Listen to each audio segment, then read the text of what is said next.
नमस्कार, आप देख रहे हैं इलेक्शन कैफ़े। मैं अश्विनी कुमार। आज के मेहमान बाबा, सुमित सर, विचित सर, मयंक जी और पुण्येंदु जी, आप सभी का स्वागत है। एक हफ्ते बाद आपकी वापसी हुई है सुमित सर, कैसा रहा आपका सफ़र यूपी का? 10 दिन बाद वापसी हुई है, एक हफ्ते के बाद नहीं हुई है गर्मी में। लेकिन अच्छा रहा, बहुत अच्छा रहा। इलेक्शन कवर करने जाओ, ज़मीन पे घूमो, लोगों से मिलो, बात करो, बहुत से इंसाइट मिलते हैं।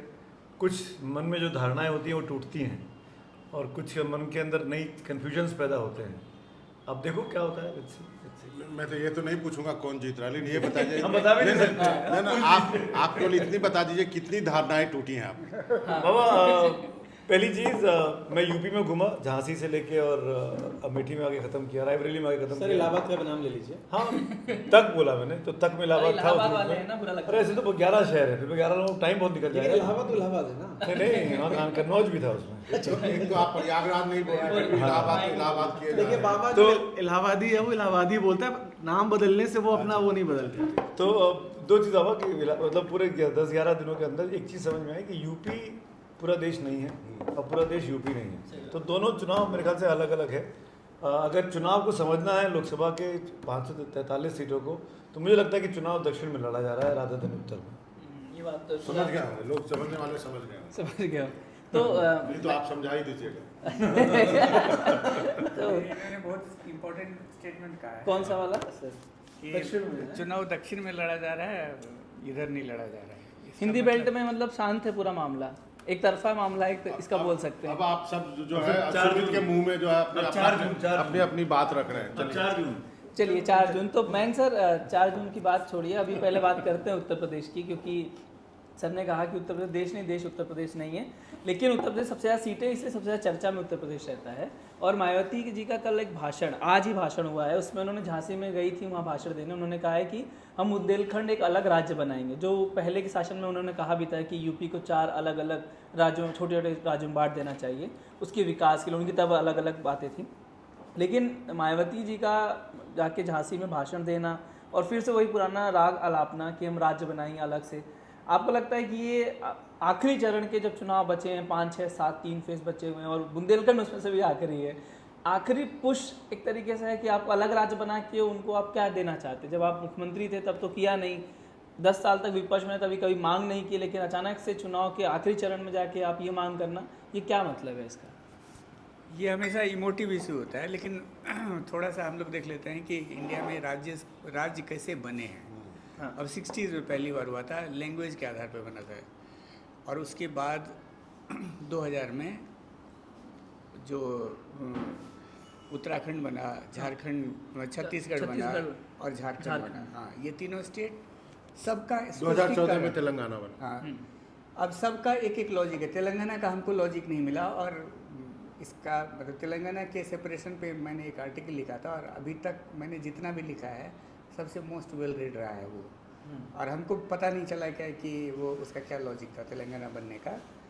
बोलते थे कि अंडर डेवलपमेंट है, लेकिन तेलंगाना और पॉलिटिकल रिप्रेजेंटेशन कम रहा है, ये दोनों ही लॉजिक सही नहीं था तेलंगाना के केस में। सबसे ज़्यादा चीफ मिनिस्टर जो है वहाँ के, इंक्लूडिंग नरसिम्हा राव जो बाद में प्राइम मिनिस्टर भी बने, वो तेलंगाना रीजन से ही थे। तो कोई लॉजिक नहीं था। उसी तरह हमको लगता है कि रेंडमली बोल देना, कोई लॉजिक होना चाहिए ना। वैसे लॉजिक है कि यूपी का डिवीजन हो जाए, लेकिन रेंडमली एक नाम ले लेना कि किस लॉजिक पे? अंडर डेवलपमेंट कोई लॉजिक, कभी लॉजिक नहीं रहा है। झारखंड का और छत्तीसगढ़ का एक कॉमन लॉजिक था कि मिनरल रिच स्टेट है, और मिनरल रिच एरिया में नॉन ट्राइबल्स आके, बाहरी आके उसको एक्सप्लॉइट कर रहे हैं, इसका ये लॉजिक था। उत्तराखंड ताकि के पहाड़ी इलाका है, स्पेशल स्टेटस मिलना चाहिए उसको, प्रिजर्व करके रखना टूरिज्म चाहिए का। आगे हाँ, चलकर। तेलंगाना का कोई लॉजिक नहीं था। उसी तरह से बुंदेलखंड अंडर डेवलपमेंट कोई लॉजिक नहीं हो सकता है कि अंडर डेवलप्ड है और छोटा स्टेट बन जाएगा तो अच्छा हो जाएगा, ये कोई लॉजिक नहीं है।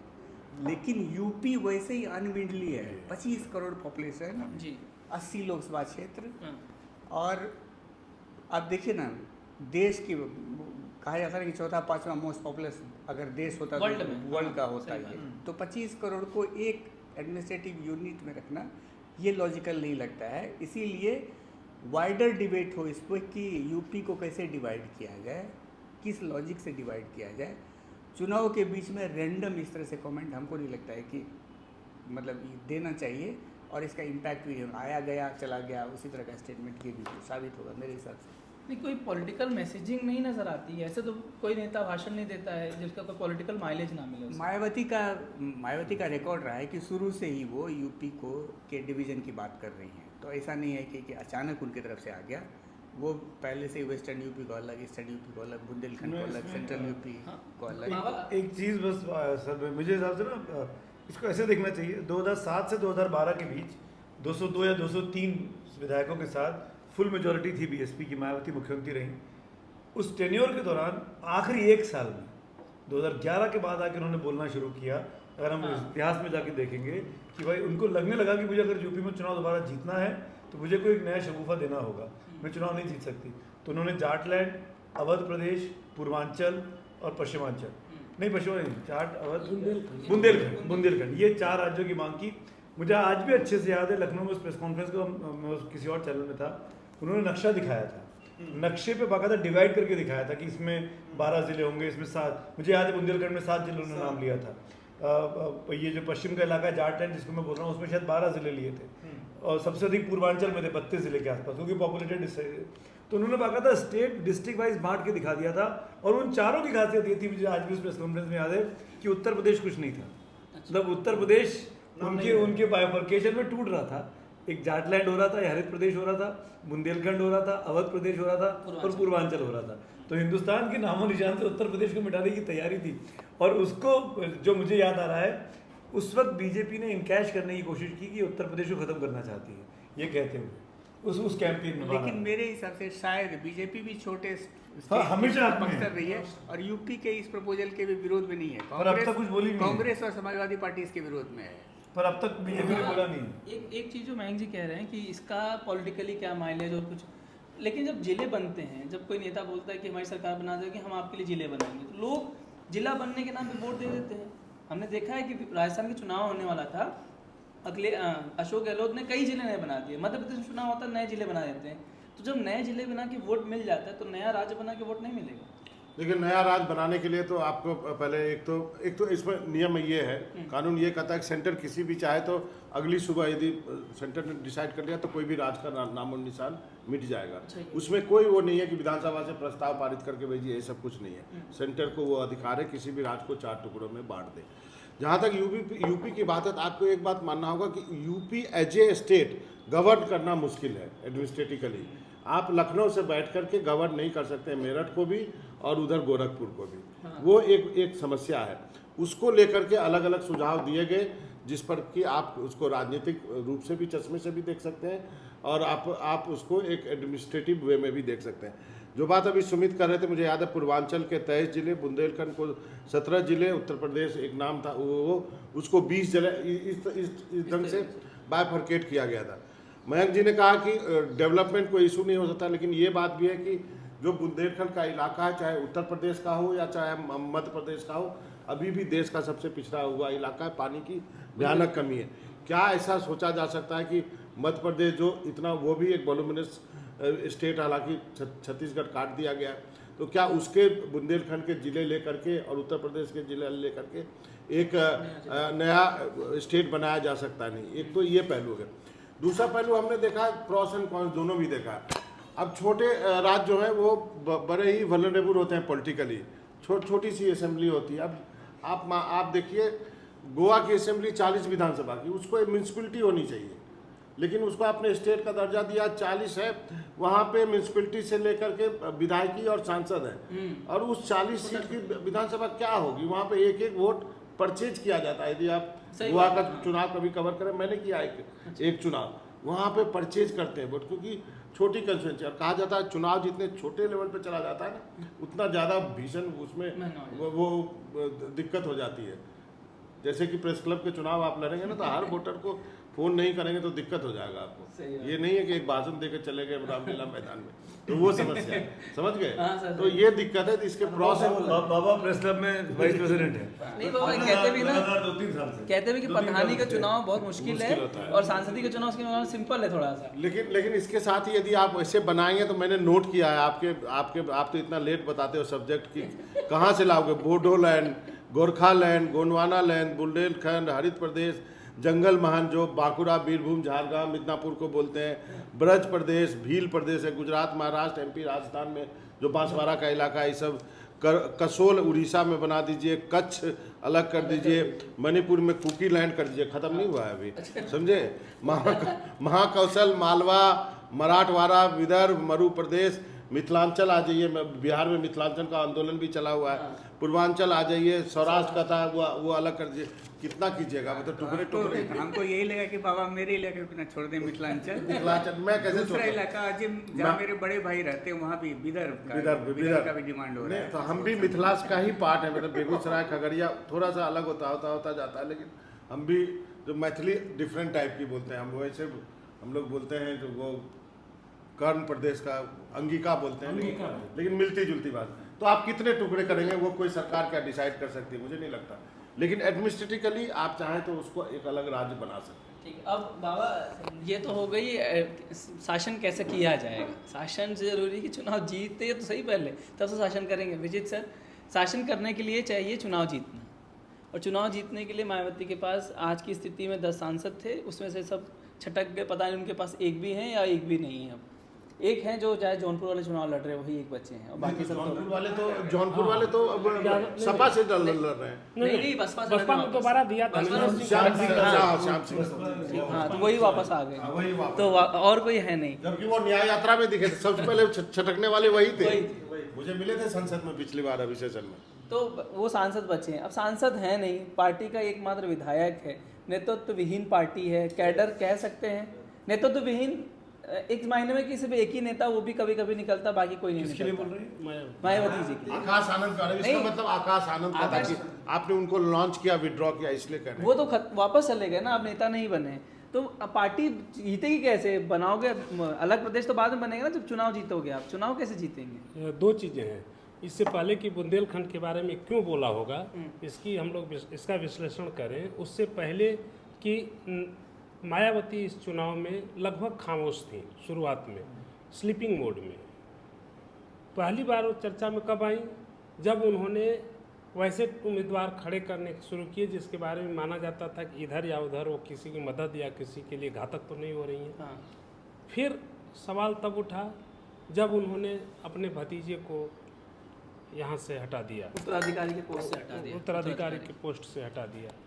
तीसरी चर्चा में वो कब आई, जब जौनपुर में उन्होंने अपने घोषित उम्मीदवार को कई जगहों पे बदला है उन्होंने। हाँ। इवन अमेठी बदला, आजमगढ़ बदला, बुंदेलखंड में ही बुंदेलखंड बदला, लेकिन वहाँ पर बदला तो क्या कि पूर्वांचल में वो धनंजय सिंह एक बाहुबली और गैंगस्टर छवि दोनों चीज़ें थी, तो वहाँ उसके मामला बाद टाइट था बहुत। मामला टाइट था, तो इसीलिए वहाँ पर सुर्खियों में है। हाँ।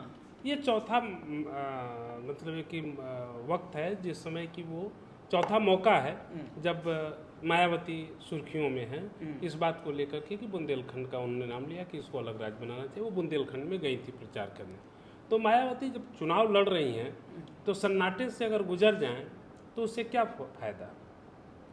कुछ तो बच पैदा हो, कुछ तो लोग समझें, कुछ तो जो वोट उनके साथ हैं या जिनको वो साधिकार अपना मानती हैं, उनके अंदर एक उनको लेकर नैरेटिव पैदा हो, एक जोश पैदा हो, एक उत्साह भरे, ऐसा काम कुछ तो करें। तो उसमें बुंदेलखंड से मुफीद कुछ नहीं हो सकता था, क्योंकि उत्तर प्रदेश में बुंदेलखंड दलित आबादी के लिहाज से मैं समझता हूँ कि वहाँ करीब 30% दलित हैं। लेकिन मायावती पिछले लोकसभा चुनाव में और विधानसभा चुनाव में एक भी सीट नहीं जीत पाएंगे। लोकसभा का चुनाव और विधानसभा, उनका वोट जिस तरह से गिरा है, तो बुंदेलखंड के जरिए कि वहाँ पर जिस तरह से दलित आबादी सबसे ज़्यादा है, तो एक ऐसा राज्य हो सकता है जहाँ सबसे ज़्यादा आबादी के दम पर हो सकता है कोई दलित वहाँ का मुख्यमंत्री बन सके। ये एक बिना कहे भी कई चीज़ें, नेता एक बात बोलता है, उसकी बातें 1000 मुंह से 1000 जगहों पे पहुंच जाती हैं। तो ये एक हो सकता है कि कारण हो और एक अपने लिए बच पैदा करना। सुमित सर जी। इस विषय पे आप अपना, क्योंकि आप अभी ग्राउंड से भी आए हैं, आपको ग्राउंड पे दिखा, तो ग्राउंड पे क्या दिखा? लड़ाई दिख रही है, किन पार्टियों के बीच मुकाबला दिख रहा है, और उसमें बसपा कहाँ है इस बार?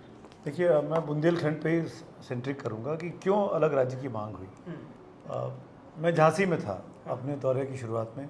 झांसी, ललितपुर, महोबा, ये वो ज़िले हैं यूपी के जो बुंदेलखंड में आते हैं। जी पर बुंदेलखंड का एक बहुत बड़ा हिस्सा मध्य प्रदेश में आता है। जी जी अगर आप नक्शे पे देखेंगे, जिस बुंदेलखंड की मांग करते हैं, उसमें झांसी उसकी कैपिटल भले ही हो सकती है अगर उस कथित तौर पर नक्शे पे, लेकिन उसका ज़्यादातर हिस्सा जो है 65 to 70% इलाका मध्य प्रदेश के ज़िलों में, रीवा, सतना, ये सब जो इलाके हैं। बीजेपी की सरकार, बीजेपी का आपने बात की मयंक जी ने, बीजेपी ने 2001 में 3 छोटे राज्य बनाए वाजपेयी जी के समय में, झारखंड, छत्तीसगढ़, उत्तराखंड। 2000 में 2001 में वहाँ सरकारें बन गई, मतलब सरकार ने 2000 में बनाया, 2001 में वहाँ सरकार स्थापित हो गई, नवंबर दिसंबर। तो बीजेपी छोटे राज्यों के हक में है। बीजेपी ने कभी बुंदेलखंड की मुखालफत नहीं की, जैसा कि आप कह रहे थे, पर बीजेपी ने बुंदेलखंड को बनाने को लेकर कोई प्रयास भी नहीं किया है। ये कड़वी सच्चाई है। अगर बुंदेलखंड की मांग वहाँ पर है, बुंदेलखंडी जो लोग रहते हैं झांसी में, जिनसे मैं मिल पाया, जिन गिने चुने लोगों से, वहाँ पर एक मोर्चा चलता है बुंदेलखंड न्याय मोर्चा के नाम से है। कोई साहू साहब चलाते हैं, सहाय, भानु सहाय, मेरे शो में भी थे उस दिन। वो पुरजो, उन्होंने शादी भी नहीं की है, उन्होंने कसम खाई है जब तक बुंदेलखंड नहीं बनेगा मैं अविवाहित रहूँगा। वो उम्र कितनी है? मेरी उम्र का 55-60 के आसपास होगी। मुझसे बड़े ही थे उम्र में, ऐसे लगा, मैंने पूछा तो नहीं लेकिन मैं गेस कर रहा हूँ। तो उनका ये कहना, बुंदेलखंड एक ज़माने में बहुत तेज़ी से आगे बढ़ा था। कांग्रेस ने राजा बुंदेला को खड़ा किया। राजा बुंदेला जो फिल्मी एक्टर, टीवी एक्टर हैं, बहुत तेज़ी से चेहरा बनकर निकले थे कि बुंदेलखंड का चेहरा होंगे। बुंदेली गीत चलने लगे थे। कांग्रेस की सरकार बन गई जब ये जो अब कांग्रेस के सांसद थे 2009 में, प्रदीप जैन आदित्य, जो इस बार फिर लड़े हैं, उनकी भी वो भी इसके साथ रहे हैं। उन्होंने इस मूवमेंट को आगे बढ़ाया है और उनके जीतने की बहुत बड़ी वजह यही थी कि बुंदेलखंड अलग राज्य की बात वो कर रहे थे। 2009 की बात कर रहा हूँ मैं। मायावती ने उसको समझा, इसीलिए 2011-12 में मायावती ने अपने ऑफिशियली कहा सीएम रहते हुए कि मैं बुंदेलखंड को अलग चाहती हूँ। बुंदेलखंड क्या, झारखंड में चारों राज्यों की बात की। लेकिन उसके बाद से लेकर 2012 से 17 तक अखिलेश यादव रह गए। अखिलेश कभी भी इनके फेवर में नहीं थे, जैसा कि आपने कहा। सपा ने कभी भी इसका समर्थन भी, मतलब इसके फेवर में कभी नहीं बोला। तो मान के चला जाता है कि उसके विरोध में रही। कांग्रेस के स्थानीय नेता होंगे पर कांग्रेस की टॉप लीडरशिप जो थी वो नहीं रही। जैसे वो तेलंगाना के लिए भी नहीं थे। आंध्र प्रदेश में जो कांग्रेस का नुकसान हुआ सेकंड यूपीए में, उसी वजह से हो गया कि उन्होंने तेलंगाना को लेकर ज़बरदस्ती की जिद पकड़ ली थी और आखिर में जब किया तो इतना लेट हो गया था, ये कुछ नहीं कर सकते थे, कुछ नहीं कर सकते। तो केसीआर इनकी पार्टी का हिस्सा थे, वो अलग अलग बना के बीआरएस और पार्टी बना ली। तो मैं ये कह रहा हूँ कि अभी भी बुंदेलखंड वो अगर छोटा राज्य बनता है तो उस इलाके के लोगों के लिए फ़ायदे का सौदा है। पर ये तैयारी करनी पड़ेगी बीजेपी को, जो दिल्ली में भी बीजेपी है, मध्य प्रदेश में भी बीजेपी है, उत्तर प्रदेश में भी बीजेपी है। तीनों राज्य जैसे, और इसके लिए कोई राज्य की सरकार की सहमति नहीं चाहिए। स्टेट रीऑर्गेनाइजेशन कमीशन बनता है, उसकी एक रिपोर्ट आती है, उसको जब चाहे कैबिनेट एक्सेप्ट कर सकती है और उसके बेसिस पर आप बाइफरकेट कर सकते हो किसी भी जगह को। पर अगर आप वो नहीं करना चाहते हैं और दिखाना चाहते हैं कि हमको स्थानीय लोगों का प्रेशर था, विधायकों ने कहा है, तो उसके बेसिस पर भी आप कर सकते हैं। पर अभी तक वो प्रयास नहीं हुआ है। तो मायावती की तुमने जो बात कही अश्विनी, उस पर आ रहा हूँ। मायावती के लिए ये एक ऐसा पॉइंट है जो उनको लोगों के पास लेके जाता है, उनकी पार्टी को रिवाइव करने का मौका देता है। उस, जैसा कि विचित्र बोल रहे थे, उस इलाके में अच्छी खासी दलितों की संख्या है, दलित छटक गया है। झांसी में बीजेपी का सांसद है अनुराग शर्मा, पंडित हैं, बैद्यनाथ ग्रुप के मालिक हैं, हज़ारों करोड़ की उनका एफिडेविट भी बहुत बड़ा वाला, 600-700-800 करोड़ वाला एफिडेविट है, चुनावी एफिडेविट। बैद्यनाथ ग्रुप है तो आप समझ ही सकते हैं, मुझे बोलने की ज़रूरत नहीं है। लेकिन इन चुनावों में जो सेंटिमेंट वहाँ दिख रहा था वो उनके खिलाफ नहीं है, अनुराग शर्मा के, पर ऐसा भी नहीं था कि अनुराग शर्मा के लिए था। ये बात क्यों उठ रही है, ये मायावती तक फीडबैक पहुंचा कि ज़मीन पे लोग बाग बुंदेलखंड की बात कर रहे हैं। और क्योंकि अगर ये कांग्रेसी जीत गया, जो कि आदित्य खड़े हुए हैं, प्रदीप जैन, इनको आदित्य उनका निकनेम है, उनको प्रदीप जैन आदित्य बोलते हैं। अगर ये जीत गया इस इलाके में तो ये बुंदेलखंड की मांग को, मतलब ये कहता आया था, तो ये जीत सकता है। तो मायावती ने उस चीज़ को टैप किया है। मायावती ने अपना कैंडिडेट को खड़ा किया है और जानबूझ के मायावती बोली।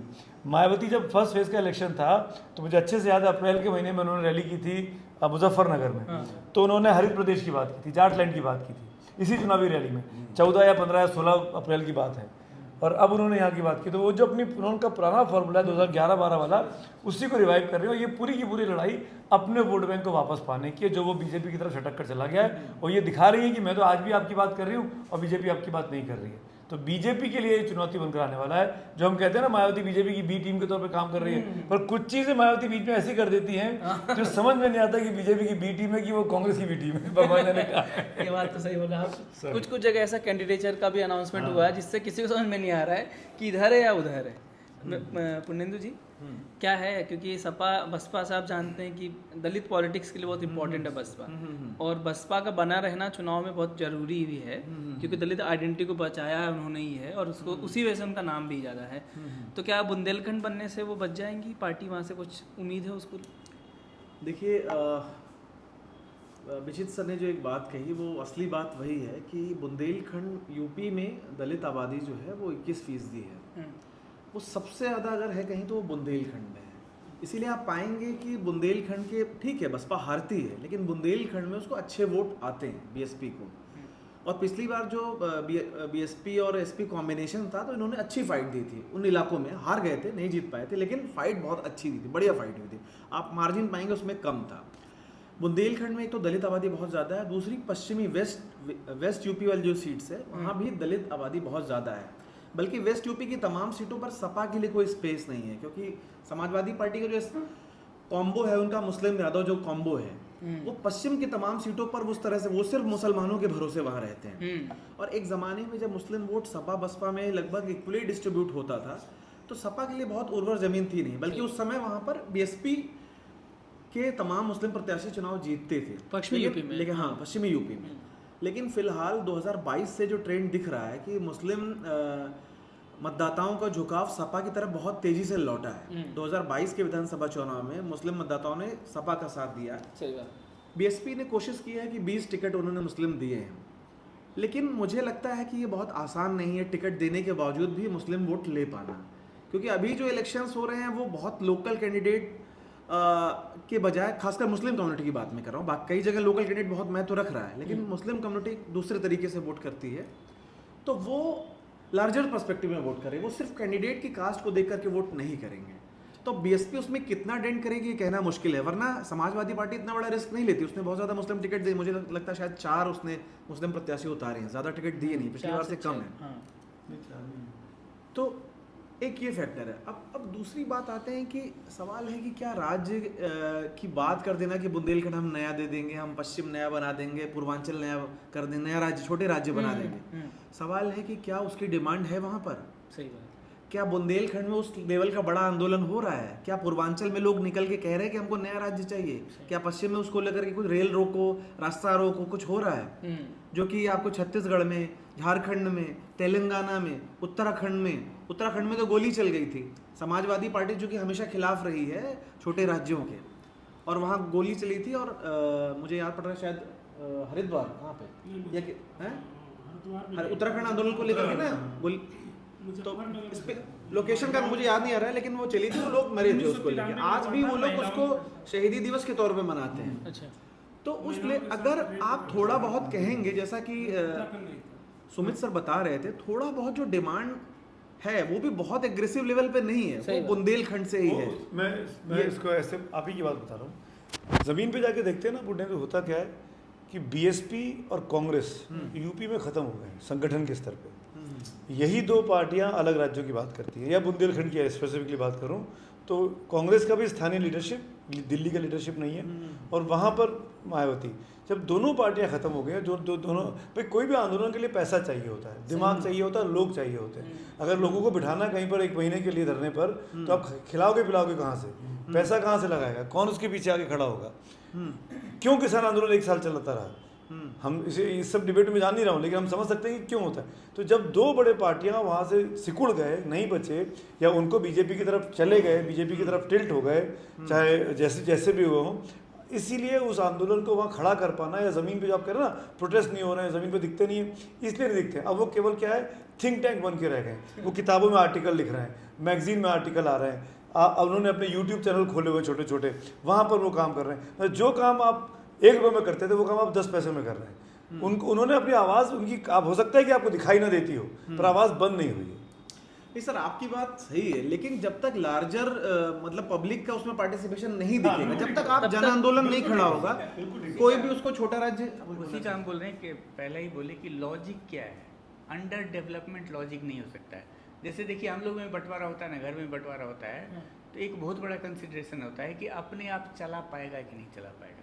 जैसे उत्तराखंड का विरोध हुआ था, उत्तराखंड का सबसे था कि लैंडलॉक स्टेट है, सोर्स ऑफ रेवेन्यू नहीं है, लेकिन उसकी भरपाई कैसे हुई? जैसे इंडस्ट्रियल बहुत बड़ा बेल्ट हो गया है उत्तराखंड, मेडिकल का बहुत सारा बिजनेस चला गया उधर। टूरिज्म शुरू से ही था ही, चार धाम यात्रा और रिलीजियस टूरिज्म के लिए बहुत बड़ा हब रहा ही है। उसके अलावा इस पे सेल्फ सस्टेनिंग बनाने के लिए बहुत सारे इंडस्ट्री लगाए गए और उसके लिए टैक्स हॉलीडे दिया गया था कुछ हिल स्टेट को, जैसे हिमाचल में है। हिमाचल आप बहुत, देखें कि एक एक जगह बहुत कंसंट्रेट है, सोलन में बहुत ज़्यादा कंसंट्रेट है, हिमाचल में उसी तरह यहाँ रुद्रपुर में रुद्रपुर बहुत बोलते हैं, concentrated नैनीताल है। वाला बेल्ट जो है। हरिद्वार, उत्तराखंड, हाँ, हरिद्वार। तो सेल्फ सस्टेन कैसे बने इसके लिए बहुत कोशिश किया गया। बाकी जो स्टेट बने, झारखंड पता ही है मिनरल रिच है, छत्तीसगढ़ मिनरल रिच है, जंगल का भी बहुत बड़ा, वो भी बहुत बड़ा सोर्स होता है रेवेन्यू का। उत्तराखंड के केस में नहीं था। उसी तरह हम बोल रहे हैं कि लॉजिक नहीं है वो बुंदेलखंड का कि अपने आप में उस इतना कमा पाएगा कि खर्च चला ले। ये बुंदेल इसीलिए छोटे छोटे राज्य की जो मांग हो रही है, मिथिलांचल जैसे नहीं इसमें मैं एक चीज़ होता है, यदि यही लॉजिक है तो बिहार को ख़त्म कर देना चाहिए। बिहार भी तो सस्टेनेबल स्टेट नहीं है, उनका पास उसके पास जो भी कमाने वाला था वो आपने झारखंड बना दिया। और यदि कल को बुंदेलखंड बनता है तो वो भी बिहार टाइप ही होगा ना, कोई अपना चीज़ तो है नहीं। यदि इंडस्ट्री बिहार में कोई आती नहीं है, उसमें थोड़ा रंगदारी इज ए strong- बेस्ट नहीं, इंडस्ट्री। बहुत स्ट्रॉन्ग काउंटर है वो। गंगेटिक वो जो प्लेन कहा जाता है मोस्ट फर्टाइल लैंड है वर्ल्ड का, वो भी है, उसका बहुत हिस्सा बिहार में भी है। ये बात तो है। तो हाँ, तो वो है। दूसरा है कि अब जो नया हाल के दिनों में रेमिटेंस इकोनॉमी जो है, मनी ऑर्डर इकोनॉमी बहुत स्ट्रॉन्ग है बिहार का अब। तो वही दो चीज़ है ना। नहीं तो वो अब फिर भी इतना बड़ा पलायन है, सब कुछ तो है। हाँ। तो मैं कहता हूँ सस्टेनेबल स्टेट तो एग्रीकल्चर के अराउंड बहुत कुछ किया जा सकता था, हाँ, जो ये है। नहीं हुआ, क्योंकि एग्रीकल्चर का बेस वहाँ बहुत मजबूत है। और एक बड़ा फर्क है कि बिहार का बहुत सारा इलाका वाटर रिच है, बुंदेलखंड नहीं है एकदम तो वाटर इसलिए तो मैं कहता हूँ ना कि उसको एक अलग स्टेट बना करके उसको एक बनाना चाहिए, क्योंकि वो really need of the hour है। क्योंकि दो स्टेट के बीच में बटा हुआ है। अब बीच में आप देखिए इंडिया के मैप में ऐसे जो श्रीलंका की तरह लटका हुआ है एक तरह से, आप देखें यूपी का हिस्सा जो है मध्य प्रदेश में ऐसा घुसा हुआ है। तो मैं इस पर बहुत दिनों से डिबेट हो रही है, बहुत रिपोर्टर जाते हैं, सर सीधा बुंदेलखंड जाएंगे, झांसी जाएंगे, हाँ, उतरेंगे, सही पानी बात, नहीं है, पानी उसकी नहीं। स्टोरी करके आएंगे, बोलेंगे पानी की वजह से यहाँ कोई शादी नहीं कर रहा है, यहाँ ये नहीं है, यहाँ वो नहीं। वो हर इलेक्शन में हर गर्मी की Fixed story है ये। वही फिक्स स्टोरी है उसमें। तो नया राज्य बनने से पानी आ जाएगा वहाँ पे। नहीं, मैं देखिए ये आप तंज कर रहे हैं कि पानी आ जाएगा, मैं सवाल पूछ रहा ये हूँ। नहीं, ये आप बुंदेलखंड के लोगों पे आप तंज कर रहे नहीं, हैं। मेरा ये कहना है कि आप उसको उस ढंग से डेवलप कीजिए। वो पिछड़ा है तो कोई पिछड़ा है तो उसको ऐसे थोड़ी छोड़ देंगे, उसको तो आप बनाइए ना। मनमोहन सिंह ने क्योंकि बुंदेलखंड मुझे के लिए लगता है कि आर्थिक मध्य पैकेज जारी प्रदेश, किया था। देखिए मेरा ये मानना कि मध्य प्रदेश और उत्तर प्रदेश दोनों इतना बड़ा स्टेट है ना कि वो एडमिनिस्ट्रेटिवली वो गवर्न करना मुश्किल है। एक लखनऊ में बैठ करके गोरखपुर पे भी ध्यान रखना, और वहाँ का आदमी एक आए और गोरखपुर से आगे। मेरठ तक तो ऊपर, और उसके बाद उसी तरह, तो वो मेरा बोला। बाबा ये बात सिर्फ यूपी पे तो लागू नहीं होगी। अब आप कह रहे हैं मुंबई राजधानी है, वहां से करके वो विदर्भा तक पूरा विदर्भ वो का है ना, विदर्भ हैं, स्टेट की गोदिया बात- भंडारा तक कैसे कवर तो होगा? नहीं तो वही तो विदर्भ अलग। ये कभी भी कोई राज्य वहाँ के लोगों के सरोकार के लिए नहीं बनता है, वो ज़्यादातर अपने वोट की सुविधा के हिसाब से सही बनता बात है। 2000 में बीजेपी ने भी जिन 3 राज्यों को बनाया था, उसमें बिहार में बीजेपी कमज़ोर थी, लेकिन झारखंड की स्थिति में मजबूत थी। मध्य प्रदेश में भी दिग्विजय सिंह जिस तरह से 10 साल रहे, उससे पहले पटवा बाबरी मस्जिद विध्वंस के बाद सहानुभूति में भी बीजेपी हार गई थी। उसके बाद बीजेपी को लगा कि जो छत्तीसगढ़ वाला लैंड है, एरिया है पूरा, वहाँ पर वो मजबूत थी, और उसने सरकार उस समय नहीं बना पाई, जो साल भी की, बनी हाँ, थी, लेकिन लेकिन उसके बाद बाद में बनी वो फिर आ भी। गई पावर में। और फिर 15 साल हो और ही रही। उत्तराखंड भी उस तरह से थोड़ा यूपी एक में तो उम्मीद था। बीजेपी की सरकार थी ना। बीजेपी जब में बना- नहीं जब बना नहीं थी बीजेपी सरकार। सर, कैसी कौन बात मुख्यमंत्री है? था 2000 में? 2000 में राजनाथ सिंह थे और कौन थे?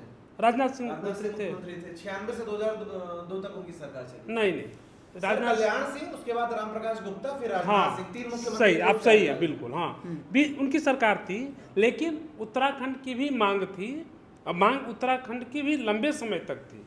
ऐसा नहीं है कि वो मांग हल्की थी, तो इसलिए बन गया। और जब भी राज्य बनते हैं, राज्य वो का विधानसभा भी जब बनती है, डिलिमिटेशन होता है, उसमें विधान, भी होता मैं है। कह रहा हूँ कि राज्य चाहे वो भाषा के नाम पर बना हो, चाहे वो बोली ये धर्म के नाम पर बना हो, क्षेत्र के। हमेशा उसको लेकर के उत्पात भी मचता है, खून भी बहता है। हुतात्मा चौक उसका सबसे बड़ा सबूत है।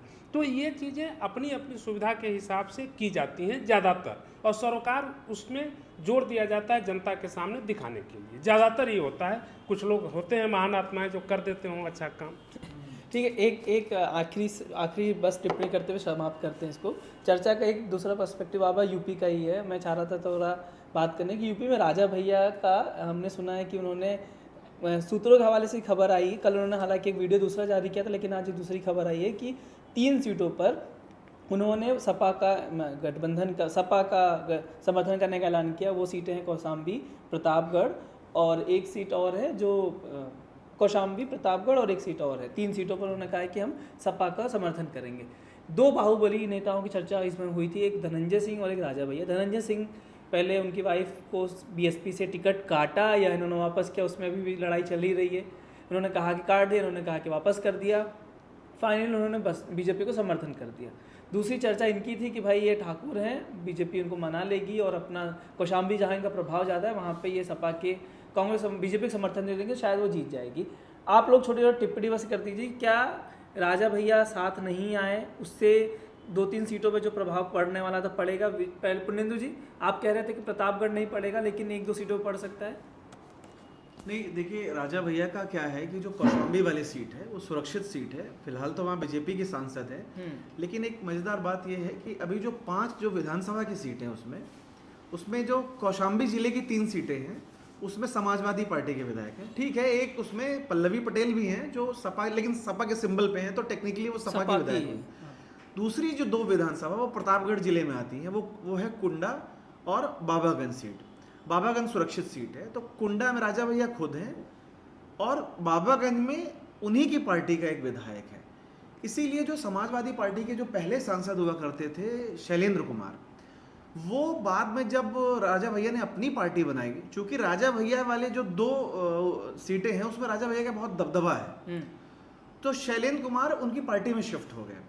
अब इस बार क्या है कि समाजवादी पार्टी वहाँ लड़ रही है और इंद्रजीत सरोज जो पूर्व मंत्री रहे, फिलहाल विधायक है वहाँ से मंझनपुर से, जो कौशाम्बी का मुख्यालय है, और मायावती के मंत्रिमंडल में कद्दावर नेता रहे हैं जो गैर जाटव दलित में बीएसपी का एक बड़ा फेस रहे हैं। तो जैसे धीरे धीरे तमाम दलित नेता शिफ्ट हुए, बीएसपी छोड़े चुनाव से, विधानसभा चुनाव से पहले, तो वो जो बड़े नेता बसपा के जो जैसे लालजी वर्मा, इंद्रजीत सरोज या और भी ऐसे कई बड़े नेता, फिलहाल मुझे 2 नाम ही याद आ रहा है, वो बसपा छोड़ के सपा ज्वाइन की। जो सपा का पाते हैं ना कि जो ओबीसी, जो गैर यादव ओबीसी वोट या गैर जाटव जो दलित वोट सपा का बढ़ा है, उसमें इन नेताओं की एक भूमिका रही, क्योंकि ये बहुत लंबे समय तक बीएसपी के साथ रहे, कई बार के विधायक रहे, मंत्री रहे और अपने समाज में इनकी पकड़ है। अब ऐसे में क्या होगा, वो सीट जबकि 5 जो विधायक हैं, और अगर आप 2019 का वोट जोड़ दें सपा का और ये जनसत्ता दल का, वो भी तो आराम से वो बीजेपी को क्रॉस कर जाता है। तो उस स्थिति में ये सीट पे बहुत मजबूत हो जाएंगे। और राजा भैया देखिए, बहुत सारे जो तमाम दबंग या जो निर्दलीय विधायक जो अपने दम पे अपने नाम पे जीतते रहे हैं, पिछले आप 14 से जो मोदी जी के उभार के बाद बहुत सारे हारे हैं, लेकिन राजा भैया का एक दबदबा भी बना हुआ है, वो अपनी सीट आज भी वो अच्छे मार्जिन से ही जीतते हैं। लेकिन कल कहीं पे मैं बाइट सुन रहा था कि राजा भैया ने कहा कि मेरे पास आए थे, बीजेपी वाले भी आए थे, सपा वाले भी आए थे, मैंने उनको अपने लोगों को बोला अपने विवेक पर वोट दीजिए। तो फिर ये बात खबर ये बाबा कल आया इशारा है, आज खबर, अगर वो खुल के नहीं बोल रहे हैं तो ये इशारा है। ये देखिए, जब बीजेपी दो घटना घटी जो वाकई में वस्तुस्थिति है। अमित शाह ने मिलने के राजा भैया से बेंगलोर में मुलाकात हुई, चुनावी कैंपेन के दौरान, करीब 10 या 15 दिन पुरानी बात है। उसमें उन्होंने ये एक जो बात कह रहा ना शैलेंद्र के लिए, वो कौशाम्बी की सीट शैलेंद्र के लिए चाहते थे। शैलेंद्र उनके सबसे खास आदमी है राजा भैया के, मैं राजा भैया की बात कर रहा हूँ। और वो क्योंकि पिछली बार भी उस सीट पे जो जिस सोनकर साहब को दिया है कौशाम्बी सीट से बीजेपी ने, पिछली बार भी वो चाह रहे थे, तो उन्होंने पिछली बार तो यहाँ तक बोल दिया था कि आप शैलेंद्र को बीजेपी के टिकट पे लड़ा लो, लेकिन लड़ा लो, पर बीजेपी नहीं मानी थी। उस वक्त अलग हवा थी, पुलवामा था और वो सब चीज़ें थी, तो बीजेपी एक सीट छोड़ना नहीं चाहती थी। तो ये 5 साल तक सब्र किया, इनको लगा कि अब मान जाएंगे, इस बार भी नहीं माने। अमित शाह ने बुला के समझाया, बातचीत हुई, जो हम मीडिया में पढ़ रहे हैं, ये कहा कि हम आपके साथ रहेंगे। इसके बाद कल उन्होंने अपने लोगों की बैठक बुलाई, परसों कल कुंडा में अपने हाँ, और उसमें कहा गया कि उनका जो दल है जनसत्ता लोकतांत्रिक दल, उनका जो पार्टी है JSD, उसकी उन्होंने सभा बुलाई। उसमें कहा गया कि भाई क्या करना है, बीजेपी चाहती है समर्थन दे दें, पर वो शैलेंद्र को टिकट नहीं दे रहे हैं, ये क्लियर कर दिया है उन्होंने, अनाउंस कर दिया है। शायद विनोद सोनकर ने शायद बीजेपी से, हाँ, वो बीजेपी ने उनको टिकट दी है। तो उनकी पार्टी ने एक मुझ तरीके से कहा कि अब 5 साल इंतजार किया तो कैसे होगा ये, कब तक। हमने उनका विधायकों में भी MP का चुनाव हुआ, उसमें सपोर्ट किया, राज्यसभा में हम 5 साल तक वो योगी जी के साथ खड़े रहे, जब भी कोई बिल आया जरूरत पड़ी हम साथ खड़े रहे। तो पार्टी का, उनके लोगों का बड़ा प्रेशर था कि भाई बीजेपी से बात बन नहीं पा रही है। तब उन्होंने प्रेस कॉन्फ्रेंस जो की, उसने बड़ा सोच समझ के कहा, जिसका आप जिक्र कर रहे हैं बाबा, कि भाई हमारे लोगों को सबने कहा है कि आपको वोट तो डालना है, आप आज़ाद हैं, जिसको चाहे उसको वोट डालें। इसका इंटरप्रिटेशन आज जो सोशल मीडिया की जो ताकत है IT सेल की, जो दूसरी तरफ की ताकत है इंडिया अलायंस वाली या सपा वाली, उसने इसको ऐसे करके फैला दिया सब जगह कि ये बीजेपी के साथ नहीं है, ये हमारे साथ आ गए हैं। इस बात को लेकर राजा भैया भी परेशान होंगे, क्योंकि वो ये क्योंकि वो खुद वो बीजेपी का साथ छोड़ना नहीं चाहते हैं, मैसेज नहीं देना चाहिए। हाँ, पर ये अगर बात फैल गई है तो अब राजा भैया को भी समझ में नहीं आ रहा होगा कि जो उन्होंने कल प्रेस कॉन्फ्रेंस में एक लाइन बोल दी कि आप किसी को भी वोट करो, वो बूमरैंग ना कर जाए। तो सपाइयों ने खबर बहुत तेज़ी से फैलाई है, बहुत से हैंडल्स पे चल रही है, बहुत से फेसबुक पे चल रही है कि राजा भैया बीजेपी से नाराज़ हो गए, उनकी बात नहीं बनी है और 3 सीटों पर सपा की घोषणा कर दी है। तो ये जो इन्फॉर्मेशन कैंपेन होता है, मिस इन्फॉर्मेशन कह लो, इन्फॉर्मेशन कह लो या रूमर कह लो, ये दोनों तरफ से चलते हैं। तो ये इस बार IT सेल इधर की काम कर रही है। और एक अश्विन, मैं एक चीज़ जोड़ना चाहूँगा इसमें कि राजा भैया का तो चलिए वो कौशाम्बी वाले सीट पे तो बहुत ही सीधा इम्पैक्ट पड़ेगा। अगर सही में वो खुल के समर्थन कर दें तो वास्तव में वो सपा के लिए बड़ी स्ट्रॉन्ग सीट हो जाएगी। आंकड़े अभी बता रहे हैं कि ये, अब बाबा आप ये समझिए कि केशव प्रसाद मौर्य इसी कौशाम्बी जिले की एक सीट से वो पल्लवी पटेल से हारे थे। तो आप समझिए कि जबकि बीजेपी लगातार दूसरी बार सरकार बना रही है, वो उस जिले की 3 सीट उन्होंने जीती, और ये जो कुंडा और बाबागंज ये दोनों जनसत्ता दल की है। और राजा भैया का रसूख है, मैं मतलब यूपी को मैंने ठीक ठाक तरीके से कवर किया हुआ है, तो बगल ही तो है वो। मैं सिर्फ इलाहाबाद की बात नहीं कर रहा हूँ, यूपी को मैंने ठीक ठाक तरीके से कवर किया हुआ है। राजा भैया की राजपूतों में एक ठीक ठाक पकड़ है, उसमें योगदान जिसका हम पहले चर्चा कर रहे थे, बहन मायावती का सबसे बड़ा योगदान उनका है। क्योंकि जब बहन जी ने, राजा भैया एक विधायक होते थे कुंडा या आसपास इलाहाबाद या प्रतापगढ़ या आसपास के जिलों में, उनको लोग जानते थे अच्छे से, क्योंकि बहुत ही कम एज में विधायक बने, लगातार बड़े मत से जीतते थे, तो और एक दबंग छवि है, तो एक चर्चित थे वो, मीडिया में भी बहुत नाम थे। लेकिन उस घटना के बाद जब मायावती ने उनको जेल में डाला और उनकी बहुत सारी प्रॉपर्टी सीज की और इस तरह की कहानियाँ आनी शुरू हुई कि वो मगरमच्छ पालते थे अपने उसमें, और वो बहुत सारी चीज़ें, लेकिन उसका जो इम्पैक्ट हुआ राजपूतों में, उनको बहुत ज़बरदस्त तरीके से सिंपैथी मिली। मुझे याद है, मैं 2012 विधानसभा चुनाव से पहले मैं वेस्टर्न यूपी के तमाम इलाकों में, एटा, इटावा, मैनपुरी, इधर मतलब जो ये आगरा, इस सब इलाकों में मैं काफ़ी समय मैं सी वोटर में था, तो मैंने ट्रेवल किया। तो जब राजपूत लोग मिलते थे, उनसे बात होती थी, तो बहुत सारे लोगों ने राजा भैया का नाम लिया। तो मुझे बड़ा अजीब लगता था कि यार इस इतने मतलब कुंडा प्रतापगढ़ से इतने कई सौ किलोमीटर दूर यहाँ राजा भैया की चर्चा। तो मैं कहता था क्यों आप राजा भैया की ऐसे बात क्यों करते हैं? तो उनको लगता था कि एक फाइटर टाइप का एक राजपूत है, तो उसका इम्पैक्ट कहीं ना कहीं उन्होंने राजपूतों अपनी जगह बनाई थी। अगर वो समर्थन खुल के कर दें तो उसका असर पड़ेगा कहीं ना कहीं, मुझे ऐसा लगता है। मैंग सर समर्थन देने, हाँ बस इनके पास भी आ रहे हैं। मैंग सर एक समर्थन देने की बात ये भी है कि जो सपा है उस सीट पे 2nd नंबर पर आई थी कुंडा पे, और सपा के कैंडिडेट ने इस बार उनका मार्जिन सिर्फ 29,000 कर दिया था, जो पहले लाखों में जीतते थे। तो कहीं ये एक वो भी तो कारण नहीं है कि भाई सपा का समर्थन नहीं करे तो अगला चुनाव भी तो हार सकते हैं? कब तक जीतते रहोगे आप? मतलब उसका मतलब इन लोगों के पास बहुत सारा इंसाइट है, मेरे पास उतना इंसाइट नहीं है, लेकिन गट फीलिंग से हम बता रहे हैं इसका आंसर कि धनंजय सिंह या राजा भैया टाइप के जो पॉलिटिशियन है, बहुत पोलराइजर हैं ये। इनके जुड़ने से नेट गेन कितना होता है हमको डाउट है कि कुछ लोग इधर आएंगे तो उसका रिएक्शन भी होगा, उसका जो सताए हुए लोग होंगे वो उधर चले जाएंगे। कमिटेड वोटर हो इंडिया गठबंधन के या बीजेपी के, बीजेपी का है क्या कि बीजेपी को भी इनकी ज़रूरत नहीं पड़ती, लेकिन चुनाव से ठीक पहले एक कि बीजेपी एंटी मतलब राजपूत कम्युनिटी में बहुत गुस्सा था, उसी को शांत करने के लिए शायद ये किया जा रहा है। वैसे बीजेपी को भी ज़रूरत नहीं थी कि इन दोनों को साथ रखे, और इनका दूसरे तरफ जाने से इंडिया गठबंधन को फ़ायदा होगा, हमको डाउट है। पोलराइजर हैं ये लोग। विचित सर, जो सर ने कहा कि फ़र्क नहीं पड़ता, लेकिन देखा जाए तो धनंजय सिंह को बैठाया इसलिए गया था क्योंकि धनंजय सिंह वहाँ पे बहुत टफ फाइट दे रहे थे और बीजेपी कैंडिडेट जितने मुश्किल हुई, क्योंकि दोनों राजपूत थे और बाबूलाल कुशवाहा जो हैं वो वहाँ पे जीतते हुए दिख रहे थे। लेकिन अब धनंजय सिंह हट गए तो पूरा जो वोट था वो एक बीजेपी कैंडिडेट के पास आ गया, कृपा शंकर सिंह के पर। तो जैसा सर ने कहा कि नहीं लगता, लेकिन लगता है जौनपुर में इसलिए तो बैठाया गया। देखिए, जो दबंग जैसे होते ये हम हैं, कैसे कह सकते हैं बैठाया गया? बैठ गया बैठाया गया, दोनों चीज़ें उसमें, हुई ना। क्योंकि बसपा कह रही है कि नहीं, बसपा ये कह रही है कि उन्होंने वापस किया, और ये कह रहे हैं कि बसपा ने टिकट काट दिया। क्लियर ही नहीं हो पा रहा कि हुआ क्या था। लेकिन ये भी कहा गया कि जेल से कैसे अचानक छूट गए, पहले जेल गए, चुनाव से नॉमिनेशन कुछ दिन पहले जेल चले गए, फिर जेल से छूट गए, छूटने के अगले ही दिन उन्होंने नॉमिनेशन वापस ले लिया। तो जो इंसिडेंट्स हुए हैं वो कहीं ना कहीं कुछ तो इशारा कर रहे हैं। देखिए, जो इस तरह के दबंग लोग होते हैं, छवि वाले, दो चीज़ें उनकी होती है। एक तो उनकी कोई वैचारिक निष्ठा नहीं होती, वो तो बहुतों की नहीं होती, लेकिन उनकी तो नहीं ही होती।